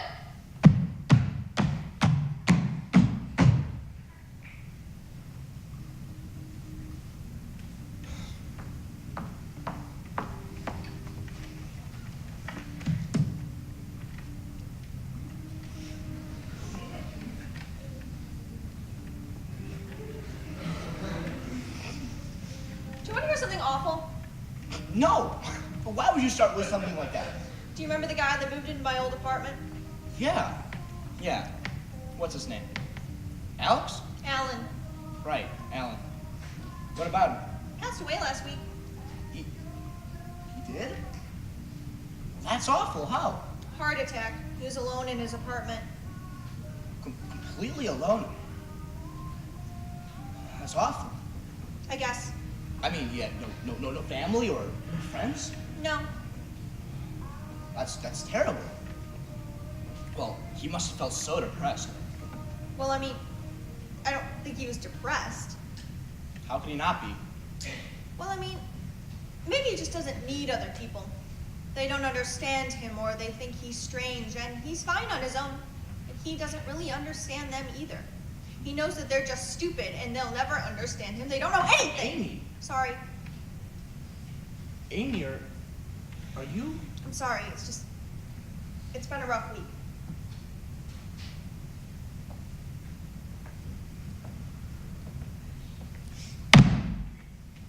I surrender.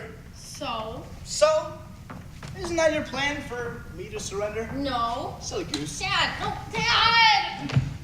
Oh, come on, what are you doing? You have homework to do? No. Okay. I don't want to get into an argument here, but you're gonna have to finish your homework. Why? Okay, now you're just throwing a tantrum. Give it back! I'll give it back to you once you finish your homework. Deal? No, give it back to me now! Okay, that's it. Go to your room. Why does my stupid homework matter anyways? The teachers don't think I'm stupid. I hate them. I hope they'll die! Don't say that. You never say that. What's the matter with you? You want them to die? You know, you really wouldn't feel that way about them. No, you don't get it. No one there understands anything. I hate them. I hate them. Danny, I am losing my patience. You're being unfair. Don't want you speaking the way that I hate people feel. everyone at that stupid school. I hope they all die in a car crash. Shut up! Shut up! You have no idea what you're talking about. Damn it! Danny. I'm sorry.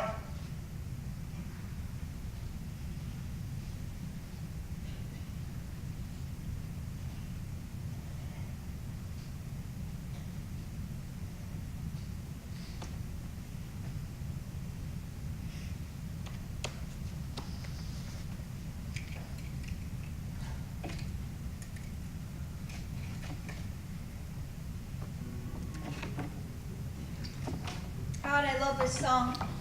It is a good song. Hey, Benny, it can be our song. Well, we're already married, so I think that time has passed. Who cares? Okay. It's our song. Well, that meal was underwhelming, to say the least. Amy, What is it? I just want to make sure you're okay. I know you say you're fine, but I want to make sure you're happy. Are you kidding me? I've never felt so happy in my whole life. I have you and Danny and everything I ever wanted. Our life is perfect. But earlier about that guy. I know. It's just, it can be hard sometimes. But I really am happy. I love you. I love you too.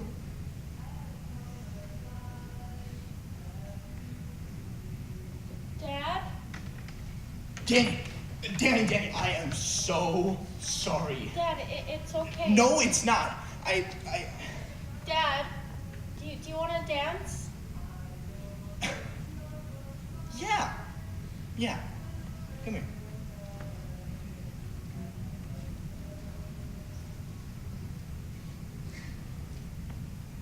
Hey, Dad? Yeah? I love you. I love you too.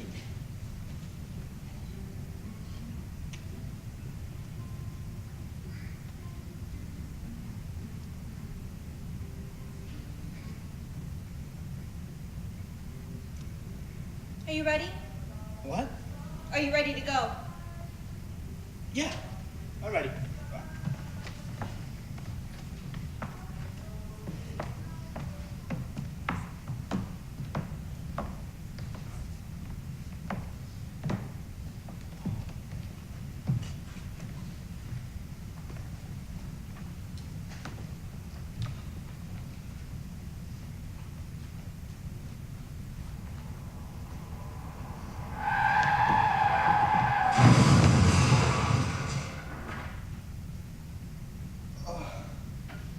Amy!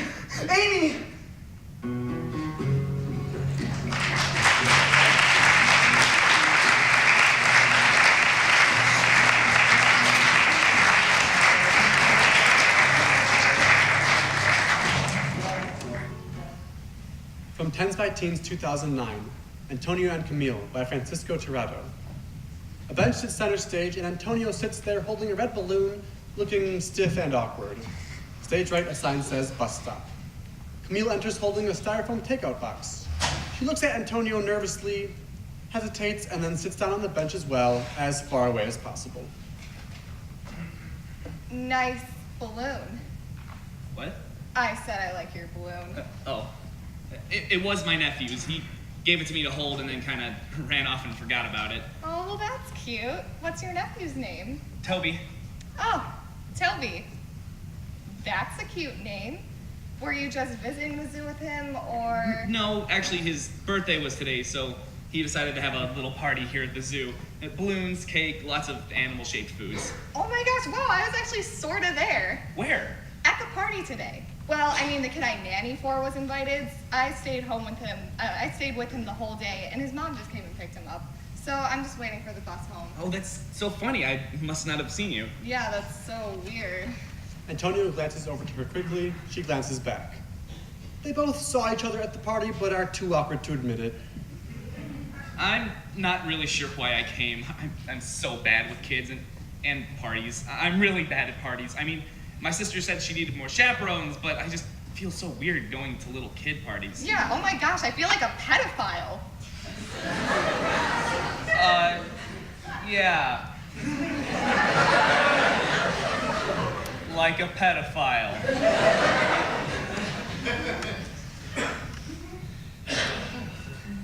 It wasn't so bad. They looked like they had a lot of fun. Those kids were cute. They got to pet goats and things. There was an elephant piñata, a clown. Yeah, a lot of fun. Worst That was experience awful. of my life. I hate clowns. Me too.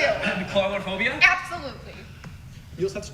Camille sets her to-go box on the bench and scooches slightly closer. There were like 100 kids there. I know. I think he invited his whole grade. What a terrible idea. Who the hell has a birthday party at the zoo? I know, honestly. They were all running all over the place and climbing on things, and then nobody wanted the cake because it had bananas in it, and the kids thought it would be a good idea to hurl handfuls of it into the monkey cages. And then security came, and oh my gosh, I wanted to gouge my eyes out with those little plastic forks. So loud, so obnoxious. The whole time I just kept thinking, I'm getting paid, I'm getting paid. Yeah, awful. So, when is the bus getting here? 45 minutes. So, what's in the box? Huh? The takeout box you're holding, what's in it? Oh, it's some leftover cake. The banana cake? Yeah, I didn't want it to go to waste. Okay, I really like banana cake. What? Ew.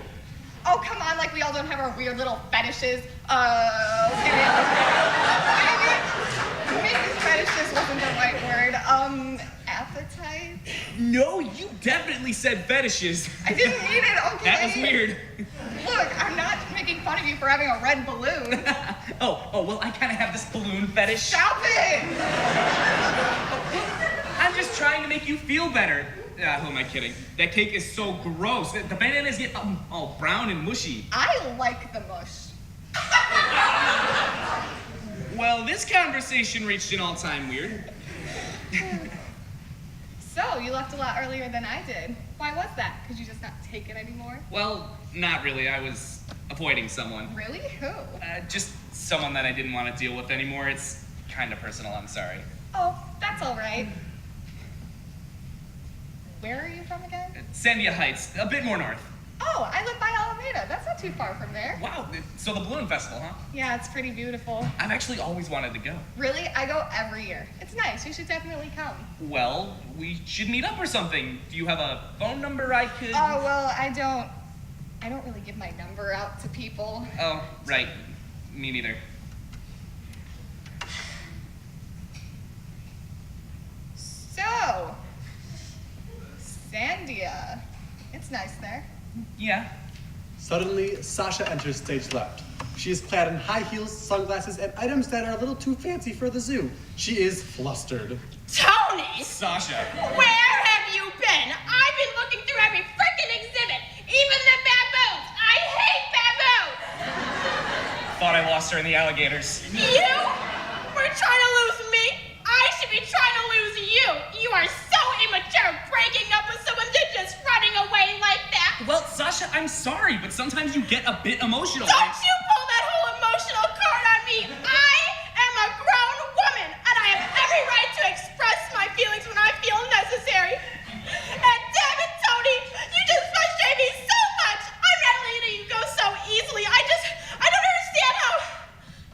Who is this? What? Nobody. I'm nobody. Oh, is this how it is? Is this your new skis-ball of a girlfriend? That was very rude. See, you moved on that fast, huh?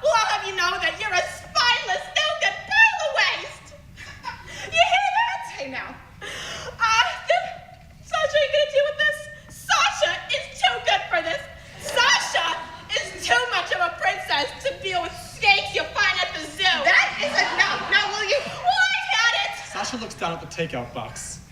What is this? Cake? Cake? You were too preoccupied to deal with our relationship, but you had enough time to pick up cake? Sasha, please, that isn't even mine. I'll have you know what I think of you and your lousy cake. She smashes the box in Bell's face. The box falls and his face is covered in frosting and cake pieces. He sits there in awe. Oh my lord. Goodbye, Tony. Good luck finding something as good as this. She strikes a diva pose and struts off stage, heels clicking head high. Antonio sits there, completely dumbstruck with cake on his face, and he is still holding the balloon. So that was the person you were avoiding. Yep. Girlfriend? Ex-girlfriend. Well, I think I'm gonna walk. Alameda isn't too far from here. Oh, are you... Wait, there's still a bus coming. We could... I have to go. Goodbye. Wait. Bye. He sits there, cake still on his face. Damn it. Suddenly, Camille walks back on stage briskly and nervous. She sits back on the bench and kisses Antonio passionately. He's taken it back and lets go of the balloon, but then eases into it and they continue to kiss. Cake is getting all over Camille's face. It is kind of gross. They pull away from each other, make eye contact, and pause one more time. You should get going. Here. She writes down her number and hands it to him. It was nice meeting you, Camille. Camille, I'm Antonio. Nice seeing you, Antonio. Goodbye. Bye. She exits once again. Antonio sits alone, smiling. Wow, that girl really likes banana cake. End of play.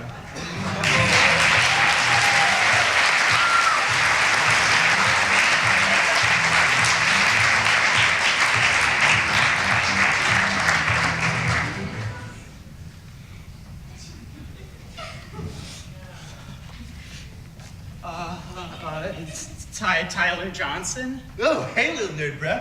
Do I know you? Oh, yeah. I'm Malcolm Reynolds. We have almost every class together. Class. I know this one. Don't give me any hints. You used to pay me to do your math homework and then stuff me in my locker.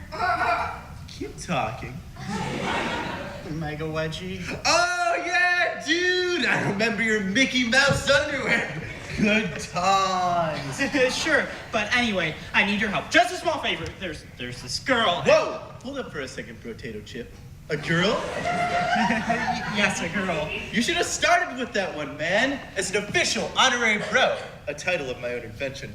I have taken an oath on my Letterman jacket to help all the other bro habitants of the world out in their pursuit of babes. Great, that's awesome. So you'll help me? Yeah, we're friends now. Wow, I've always wanted a friend who could read. So, tell your big brother Tyler what the issue is. Well, there's this girl, and I really like her, but she doesn't even know I exist. Well, I can't say I'm uber surprised, considering I didn't even know who you were until like 5 minutes ago. But how do I get her to notice me?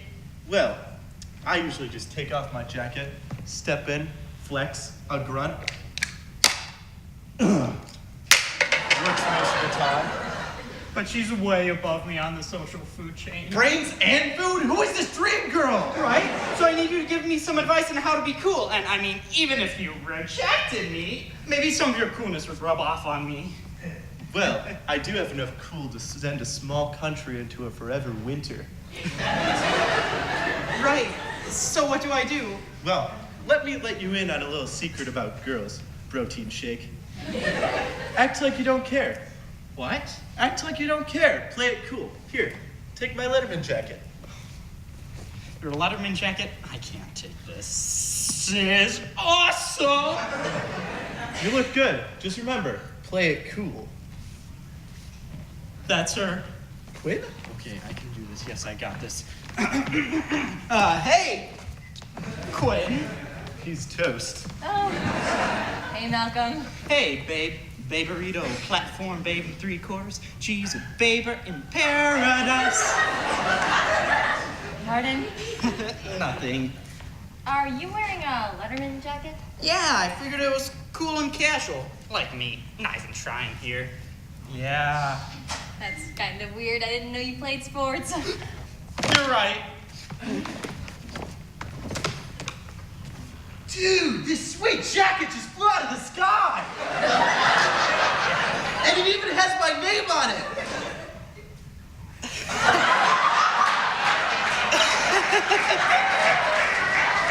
So, Was there something you wanted to ask me? yeah, I was just wondering.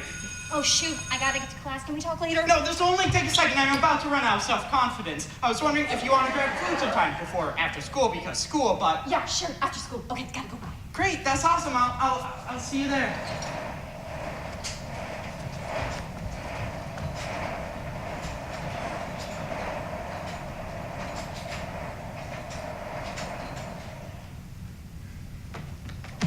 Hey, study buddy. Oh, sorry. Okay, so I have some news. Like science news? It might be better. Whoa.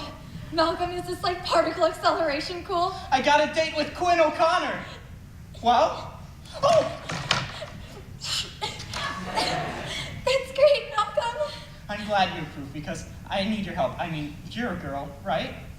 Last time I checked. Right. Sometimes I forget you're a girl. It's like you're Fiona. You're my friend. So what should I do for my date with Quinn? Malcolm, you know I really can't help you in the dating department.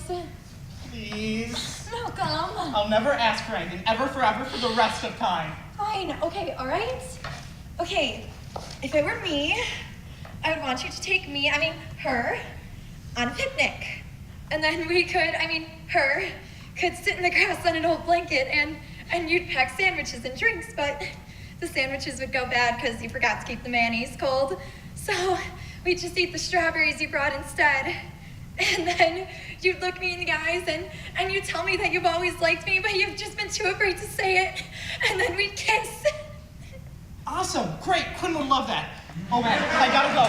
You're the best, thanks for everything. I'm so lucky to have you as a friend. Yeah. Friend. Gross, what are you doing here? Just trying to be nice.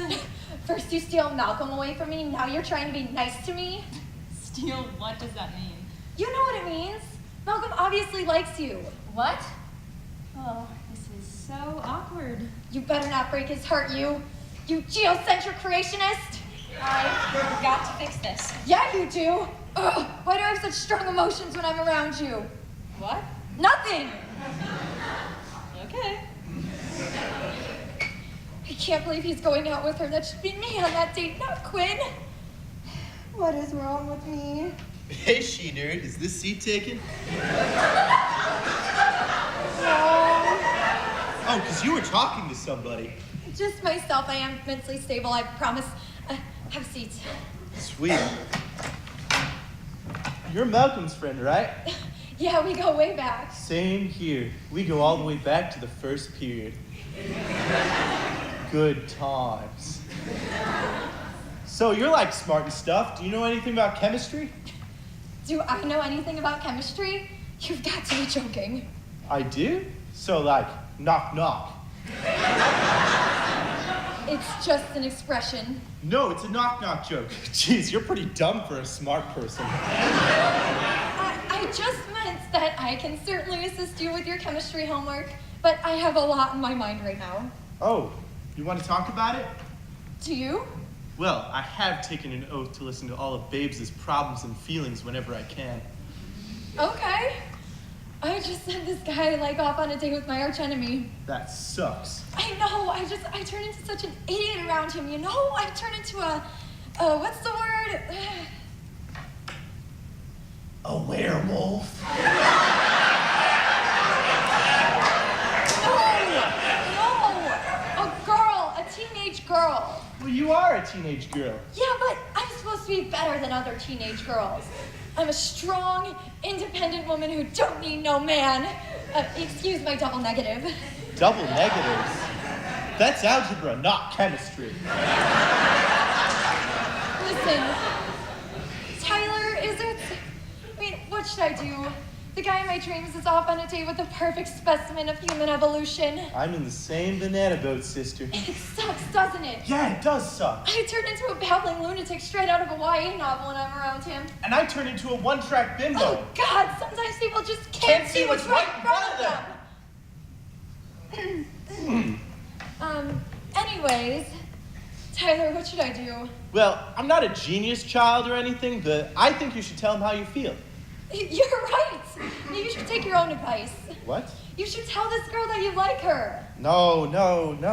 We're supposed to be best buds till the end of time. Well, how long have you had this crush on your best friend? I don't know, forever? But we haven't even talked for years. Not until this morning. Then do it, nerd. Tell her you might never get the chance. You're right. And you're right, too. I'm gonna go tell Malcolm I'm in love with him. What? You have a crush on Malcolm? He's your best friend too? This is complicated. Jinx! Double jinx! Triple jinx! Quadruple jinx! Gah! You know I can't multiply that high. You talked. You owe me a soda. No way, But I'll settle for you letting me have Malcolm. No way, Brose. Malcolm's not even gay for you. Well, who says he's gay for you? That makes no logical sense. Whatever, you know what I meant. Time for me to step in, flex, and snag him. Oh, no, you don't. Well, he's on his date with Quinn right now. I'll race you to him. I have a car. I have a ripstick. First one to the park wins. You're on.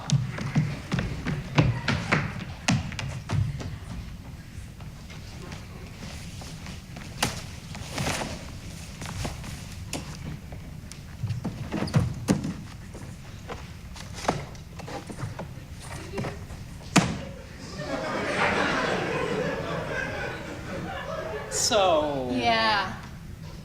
You've never been on a date before, have you? Not exactly. Wait, this is a date? About that, Malcolm, I really need to tell you something. So do I, and I really need to get it off my chest. Yeah, but I really think you should hear this first. I've liked you ever since we were kids, and I also really want to kiss you. I'm gay. What? What? You're gay? Yeah. Oh, this really hasn't worked out as planned, but at least now we both have one thing in common. We both like girls.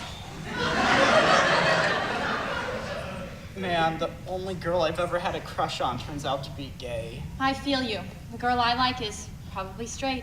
Malcolm! Fiona? Fiona? Malcolm, there's something I have to tell you. I really need to get this off my chest. Whoa, wait, what's happening? Slow down. It's really easier done than said. What? I'm sorry, I just... No, I'm sorry. That was a mistake.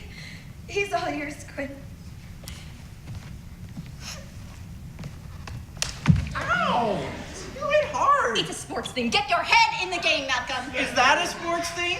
That girl just laid everything on the line for you, and that's how you react? But feelings. And that's Fiona. My Fiona. I haven't actually give a damn about her feelings, Malcolm. Wait a second. You're Fiona. You. Feelings. Lesbians? Yes. You like Fiona? Yes. That Fiona. Yes, and you and kissed her totally out of left field.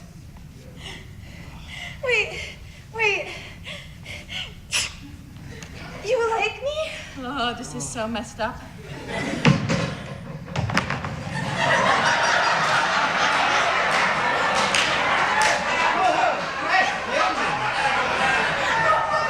Hey, gay bud. Malcolm, there's something I have to get off my chest. Today, anything you say can't really surprise me.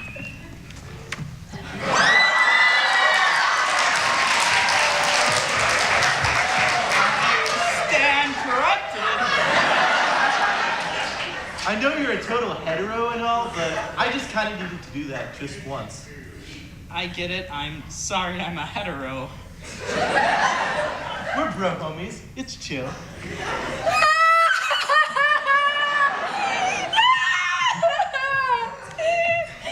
Listen, Fiona. Fiona, I'm sorry things didn't work out for you, but I just want to let you know that I think you're awesome, and don't let any boy or any stupid person tell you otherwise. No. Thanks, Malcolm. You're a really good friend. Well, this worked out for nobody. Well, I wouldn't say nobody. Well, great.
introduce the writers of this year's plays for Kens by Teens.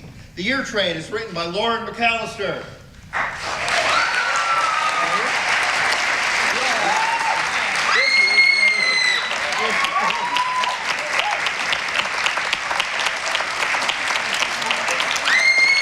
And How Do We Feel is by Oscar Alvarez.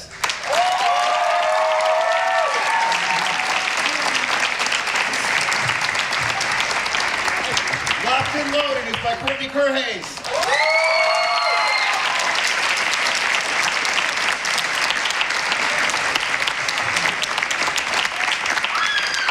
The List is by Maggie Madrow.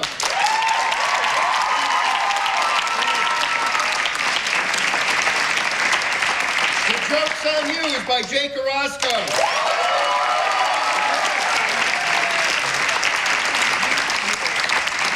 The Man in Red and Blue is by David Wolzinski.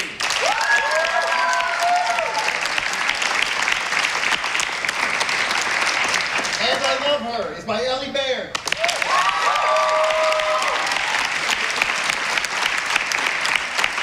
And Babes, Bros, and Heteros is by Katie Westbrook.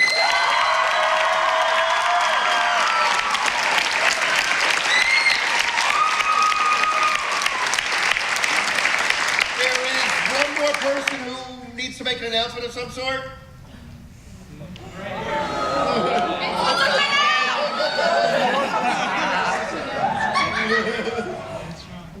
Carl and Kelly, will you go to prom with me?